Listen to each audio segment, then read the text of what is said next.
Let's see if the mechanic can even start the engines. The pilot laughed. As she climbed into the cockpit, they gave her just to mock her. No helmet that fit, no comms, just silence. They thought it'd be funny until the Griffin lifted off smooth, steady, perfect, until she broke the flight record without breaking a sweat, and the crowd on the tarmac stopped laughing. 13 minutes later, a general stepped out of a black SUV and said 6 words that changed the meaning of her flight forever. Before we dive in, where are you listening from right now? What's your story? Drop it in the comments. Welcome to Grateful Stories, where tales of compassion and kindness are told. Let's uncover what really happened. At 4:50 a.m., the maintenance hangar at Redstone Air Base was already alive with the low hum of pre-dawn activity. The overhead lights buzzed, tools clicked against metal, and boots echoed off concrete that had seen 50 years of military precision. Eleanor West walked in exactly as she did every morning, silent, steady, and invisible. Her coveralls were always clean, but worn. Her auburn hair pulled back tight into a regulation bun that hadn't changed in 8 years. And her green eyes never met anyone's too long, not because she was timid, but because she didn't want to be remembered. She moved with a calm competence that made younger techs glance twice, but say nothing. Most assumed she'd been in maintenance for years. The kind of lifer who kept her head down and knew every bolt of every bird in the fleet. What they didn't know was that Eleanor West wasn't her real name. 8 years ago, she'd worn a different name on her flight suit. Captain Eleanor Hawthorne. Squadron leader, F-22 pilot, decorated in 3 campaigns before her 32nd birthday, and then just like that erased. The mission had been routine. A night patrol during Operation Desert Shield, 6 aircraft, clear skies, no warning. But someone had sold their coordinates. Someone had sent them into a kill box. 4 pilots died that night, and the only one who returned was Eleanor. By the time the smoke cleared, the betrayal had been buried. The blame had been placed. Falsified logs, doctored mission briefings, and false testimony pointed the finger squarely at her. Her commanding officer, Colonel Warren Blake, vanished into early retirement, and Eleanor Hawthorne vanished into shame. She changed her name, took a discharge, and disappeared into the one place nobody would look for a disgraced pilot: the back corner of a maintenance hangar. Her quarters were a shipping container tucked behind the fuel depot. No number on the door, just a padlock and the faint smell of oil. Inside, beneath the cot, was a small metal box she never opened in daylight. It held 3 things: a photo of her standing beside an F-22, smiling like someone who still believed in justice, a tarnished badge with 4 stars, and a letter from Lieutenant Marco Torres, written hours before his final flight. A note she had memorized but still read often because it reminded her who she really was. Every morning, before the base woke, she ran the perimeter alone. 5 miles in the dark, 5 miles to remember, 5 miles to survive. And then she worked. Engines, rotors, hydraulics. Each aircraft she touched became a small act of healing, close enough to flight to remember what it felt like, but never close enough to leave the ground. She didn't seek friendship, and most left her alone. Except for Amanda Rodriguez, a 23-year-old maintenance trainee who had started asking quiet questions. Amanda was sharp. Too sharp. Maybe. She'd once watched Eleanor troubleshoot a power distribution issue on a Falcon jet in under 5 minutes, something that had stumped 2 senior engineers for a week. "You ever fly one of these?" Amanda had asked casually. Eleanor had only smiled. "Only in my dreams." But not everyone was so respectful. Captain Jake Callahan made sure of that. 29 years old, Harvard ring, father in Congress, swagger in his walk. He was the face of modern military flight, polished, confident, and untouchable. He treated the maintenance crew like furniture, and he made no effort to hide his contempt for anyone who wasn't wearing wings. Grease monkeys, he called them, ground rats, part of the decor, but with Eleanor, his mockery turned personal. Still pretending to be useful. "West," he said once, loud enough for half the hangar to hear, or just looking for a pilot to impress. She never responded. She just kept working, But Amanda heard. So did others. And over time, the hangar learned that Eleanor West wasn't someone you mocked twice. Then came the announcement. Desert Storm 3, the biggest training exercise Redstone had hosted in 5 years. 5 days, 5 squadrons, and one new aircraft, the Griffin HX-9, a hybrid rotor jet designed for close combat and long-range support. Top pilots from across the country were flying in. Media coverage, command evaluations, promotion boards watching everything, and the Griffin HX-9 maintenance detail, desperately understaffed.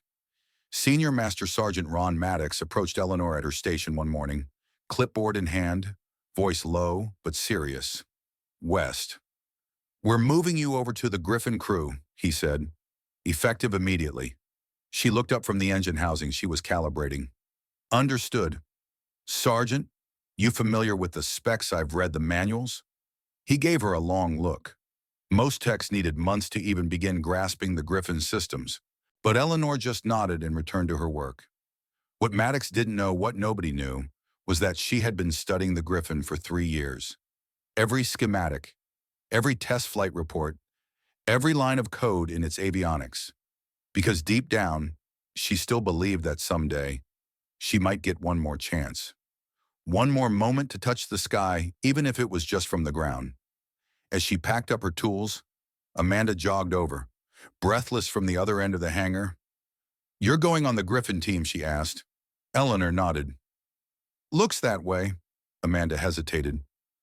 "That's kind of close to flight ops. You okay with that?" Eleanor's eyes drifted to the open sky beyond the hangar doors. Then she turned back, her voice quiet but sure. "I'm exactly where I need to be." What none of them knew not yet was that Desert Storm 3 wouldn't just test aircraft or pilots. It would test integrity, reveal truth, and drag a ghost out of the shadows, whether she was ready or not, because Eleanor West had hidden for 8 long years. But history has a way of circling back, and some names refuse to stay forgotten. Eleanor's first morning with the Griffin HX-9 crew began inside a conference room that smelled like burnt coffee and engine grease. Pilots filled the front rows. Maintenance techs stood against the back wall. No one looked twice at the woman with the clipboard except one. Captain Jake Callahan leaned back in his chair, boots propped casually on the edge of the table. He scanned the room, smirk in place, voice loud enough to carry. "Let's give a warm welcome to the wrench turners joining us this week, especially West, who I hear reads the manuals for fun." Laughter followed. Not cruel. Exactly. Just dismissive. The kind that slides in under the skin and stays there. Eleanor said nothing. She kept her eyes down, her pen still, but Amanda, 2 seats over, caught the faint tightening of her jaw. Later that day, in the hangar, Amanda cornered her by the fuel lines.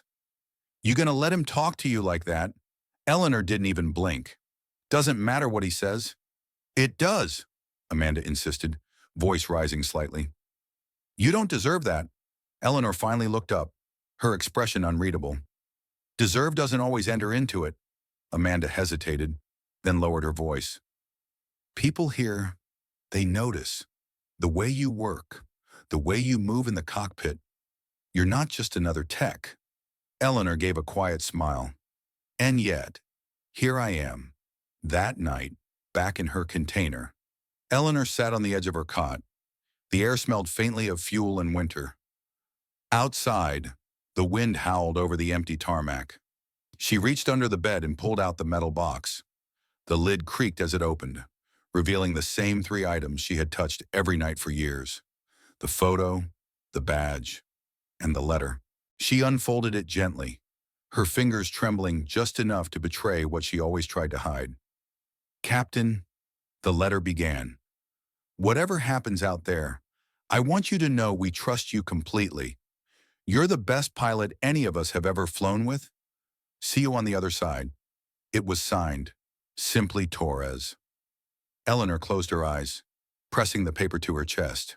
4 names, 4 friends, 4 funerals she never got to attend. The injustice didn't burn the same way anymore. It ached, like old scar tissue pulled tight in the cold. The next morning brought new tension.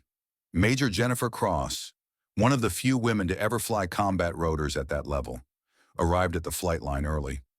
She had noticed Eleanor from the first briefing, not because she stood out, but because she didn't. Cross had learned to spot the difference between someone trying to look invisible and someone who already was.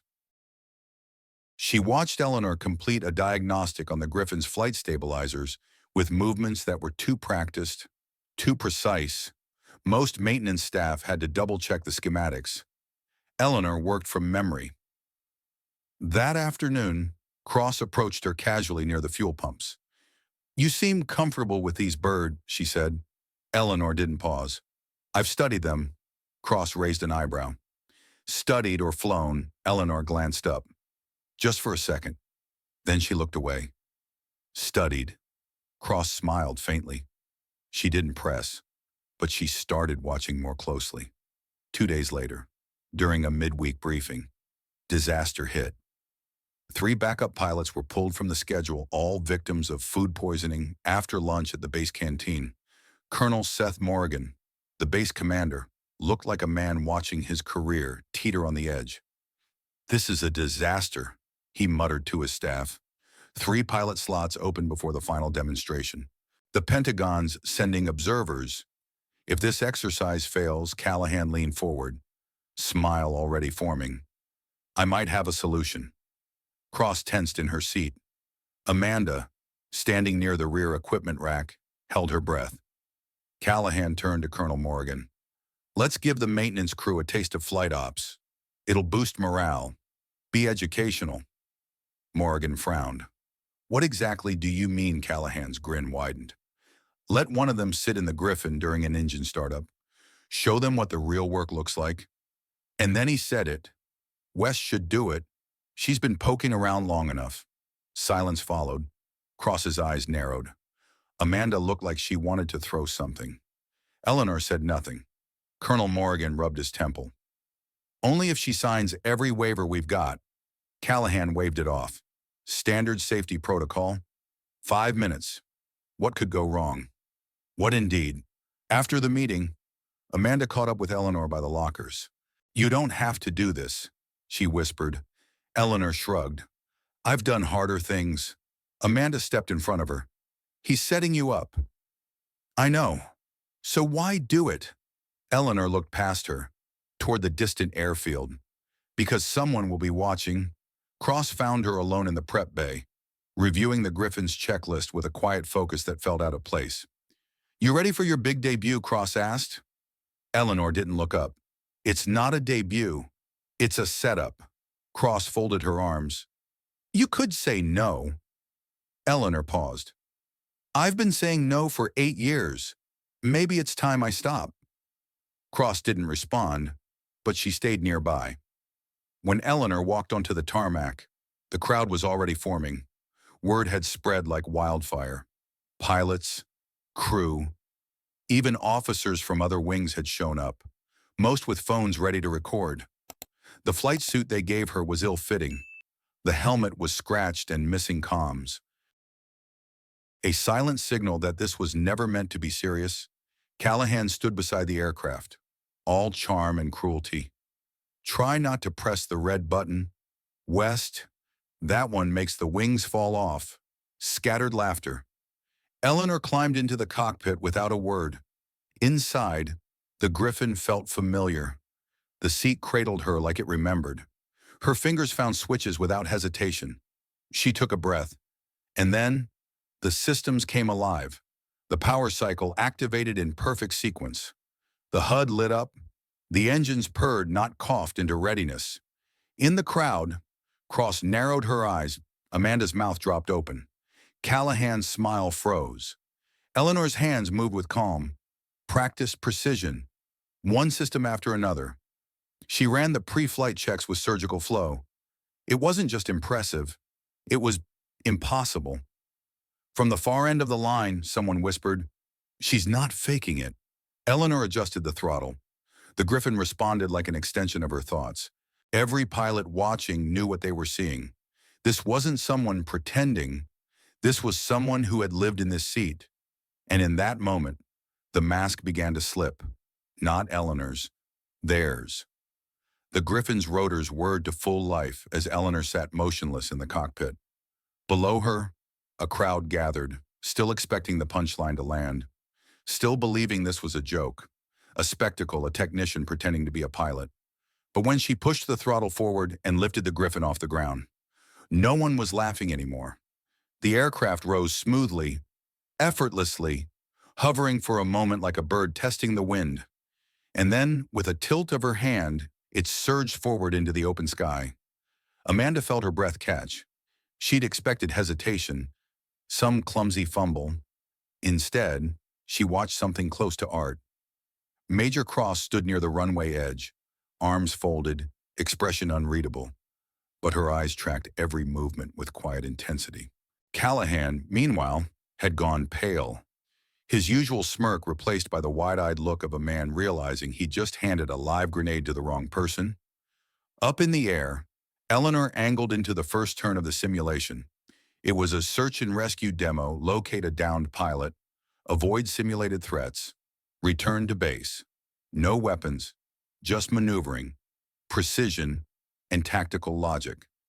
The current record, 31 minutes, held by Callahan himself. Eleanor hit the outer perimeter in 2. Inside the control center, technicians stared at their monitors in silence. "Who's flying X-ray 7? Someone whispered. A junior officer checked the manifest, confused. That's a maintenance tech." The lead controller leaned forward, staring at the telemetry. "Maintenance doesn't fly like that." Eleanor dipped into the canyon's terrain following at barely 200 feet. The Griffin skimmed rock walls and twisted through sharp ravines, avoiding simulated missile locks like she had lived through real ones. Her hands moved without hesitation. Throttle, rudder, angle of attack, every motion instinctive, every response precise. She wasn't fighting the aircraft. She was part of it. "Sweet Jesus," Cross muttered, watching the display screen. "She's not just flying, she's executing." Back on the tarmac, Callahan paced like a man waiting for the world to end. He turned to Colonel Morgan. "We need to shut this down. She's unqualified. She's going to crash." Morgan didn't move. He was too focused on the footage streaming in from the command center, too focused on what he was witnessing. At the extraction point, Eleanor located the simulated beacon in just under 3 minutes. Her entry into the recovery zone was clean, efficient, even elegant. While most pilots hovered clumsily during retrieval, she held position with micrometric adjustments, balancing torque, pitch, and rotor angle like she was performing surgery. The simulated enemy fire began. Automated systems targeted her approach vector. But Eleanor, she danced. Her hover shifted inches at a time, avoiding every predicted strike zone with uncanny precision. Cross whispered, almost reverently, "She knows the algorithms. She's flying inside the program." Amanda stood at the edge of the crowd, eyes wide.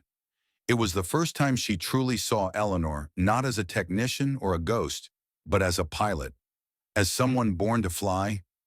Eleanor made the return trip in record time. Full throttle, minimal drag, 23 minutes from takeoff to landing. When the Griffin's skids touched down with a whisper, dead center on the pad, the crowd didn't cheer. They couldn't. They were too stunned. The silence was louder than any applause. Eleanor climbed down slowly, helmet in hand, sweat at her brow. The ill-fitting flight suit hung loose on her frame. But she stood tall, not triumphant, not proud, simply resolved. Amanda watched her walk, a path cutting clean through the parting crowd. Then the sirens.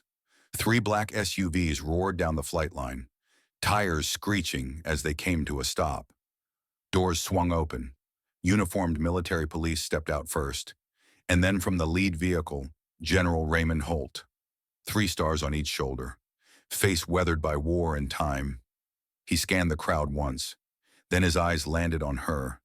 He stepped forward, and with a voice like gravel wrapped in steel, he called out Captain Eleanor Hawthorne, Front and center. The crowd rippled. Mouths dropped open. Callahan swayed on his feet. Morgan looked like he'd been punched. Eleanor froze. Then slowly she turned. She walked forward, eyes steady. And when she stopped, she stood at attention. 8 years melted away in the span of a breath. Her salute was perfect. General Holt returned it. Then he turned toward the gathered base. This woman, he said, voice rising, was once the youngest squadron leader in the United States Air Force, decorated for valor, trusted by her team, respected by her superiors, until the day she was betrayed by a coward in uniform. Holt pulled an envelope from his jacket. Presidential seal, red wax, gold edge. Captain Hawthorne was falsely accused. Court-martialed on fabricated evidence. Silenced. Discarded. She chose silence. Not because she lacked truth, but because her dignity would not let her beg. The air felt electric. No one moved. Phones still recorded, but hands were trembling. Holt stepped closer, holding out the envelope. On behalf of the United States Air Force, I offer the full restoration of your rank. Immediate promotion to major, back pay, choice of command, full honors reinstated. Amanda's eyes filled with tears. So did several others. But Eleanor, she didn't reach for the envelope. She looked at it, then at the aircraft behind her, then at Holt, and finally, she shook her head. A soft murmur passed through the crowd. I appreciate the offer, sir, she said quietly, but I don't need it. Holt's brow furrowed. You've earned this. I know. Then why walk away? Eleanor exhaled. For 8 years, I lost everything except the truth. Today, the truth stood up on its own. She turned to Callahan, still pale, still frozen. With quiet hands, she folded the borrowed flight suit and placed it gently beside his boots. You'll need it more than I will. Then she faced the cameras. For anyone who's ever been told they don't belong, she said, voice steady, remember this skill doesn't come with rank. Respect isn't given by position, and the sky belongs to everyone brave enough to rise. She walked off the tarmac as the crowd parted again. Not for a hero, not for a spectacle, but for a woman who had nothing left to prove. Eleanor Hawthorne didn't ask for vindication. She became it. The flight suit lay folded on the wing of the Griffin, still warm from Eleanor's flight. Callahan stood a few feet away, motionless, as if the air had turned solid around him. She looked at him one last time, her voice calm. You'll need it more than I will. Then she turned and walked away, boots echoing on the tarmac. No medal, no speech, no dramatic salute, just quiet, just grace. Amanda stood among the crowd, unable to move. Her throat was tight, her heart thudding in her chest. Later that night, after the commotion faded, Amanda returned to the container behind the fuel depot, Eleanor's quarters. The door had been left unlocked. Inside, everything was gone except for one thing, a single envelope left on the desk. Amanda picked it up with trembling hands. Her name was written on the front. She opened it carefully, unfolding the letter inside. The paper smelled faintly of oil and cedar. The handwriting was steady, precise, for the next woman who faces impossible odds. Your worth isn't determined by their recognition. Fly your own course. Shh. Amanda sat on the cot for a long time, staring at the words. Tears rolled down her cheeks, not from sadness, but from the sudden, overwhelming sense that she had witnessed something sacred. By morning, the video had gone viral. Footage of the Griffin flight, the confrontation on the runway, the general's salute, and Eleanor's refusal. It was on every screen in America by noon. News anchors called her the ghost pilot. Military blogs lit up with speculation. Flight academies debated tactics she'd used mid-air that weren't in any manual. But no one could explain the moment that hit the hardest. The way she walked away from the offer everyone thought she wanted. Because deep down, we all knew that kind of quiet dignity can't be taught. The impact was immediate. Captain Jake Callahan resigned in disgrace 3 days later. The Air Force accepted his resignation, but the Pentagon opened a separate inquiry. His family, once vocal supporters, released a brief statement. "We do not condone his behavior. He disappeared from public life. Last anyone heard, he was selling cars in Nevada." Colonel Morgan wasn't as lucky. An internal investigation found a long pattern of toxic command climate under his leadership. Ignored complaints, buried reports, retaliations swept under the rug. He was relieved of duty, pending court-martial. His fall became a cautionary tale in officer training across every branch. But the ripple spread farther than just Redstone. Within a month, the Senate Committee on Armed Services convened emergency hearings. The topic: systemic failures in military justice. General Raymond Holt testified under oath. So did Amanda. So did others who'd worked beside Eleanor without ever knowing who she truly was. The conclusion was swift. The system needed reform, and change had to start with protecting those brave enough to tell the truth. General Holt didn't wait for legislation. He used his own retirement fund to launch the Hawthorne Foundation, named in honor of the woman he failed to protect. The foundation's mission was simple: to defend and support service members who faced retaliation for speaking up. To ensure what happened to Eleanor never happened again. By the end of the year, they had offices in 6 states. 6 months after that final flight, Montana's skies opened to something new. A converted airfield near Helena became the home of the Hawthorne Aviation Academy. It wasn't fancy. No marble walls, no government grants, but it had hangars, runways, classrooms, and it had Eleanor.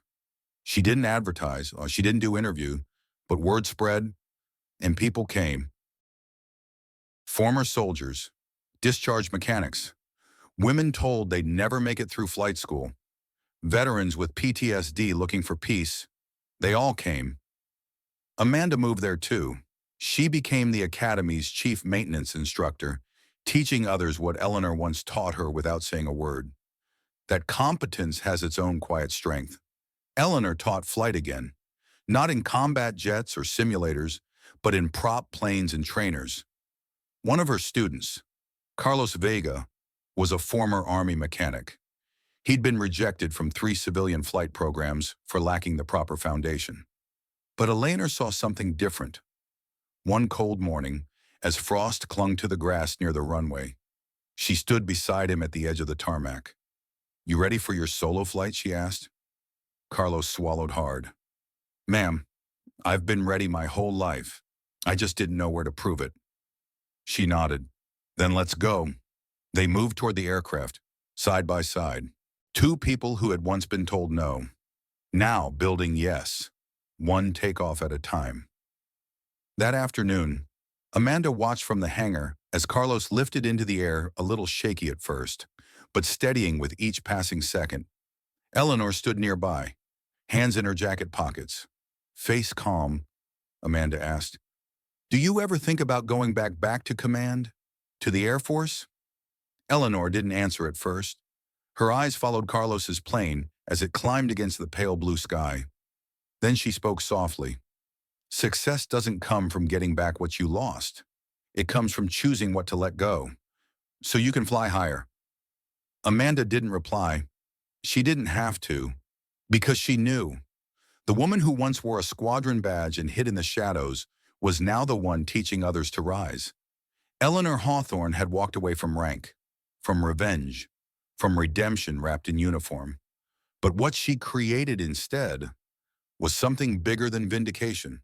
She created a place where truth didn't need permission, where respect was earned, not granted, and where flight wasn't about rank, but about rising. The ghost in the hangar was gone. What remained was a teacher, a guide, and a legacy written in every takeoff that followed. Above them, the sky stretched wide and waiting, and Eleanor.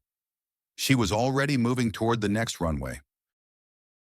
In our darkest moments, kindness still finds a way, often in the quietest places.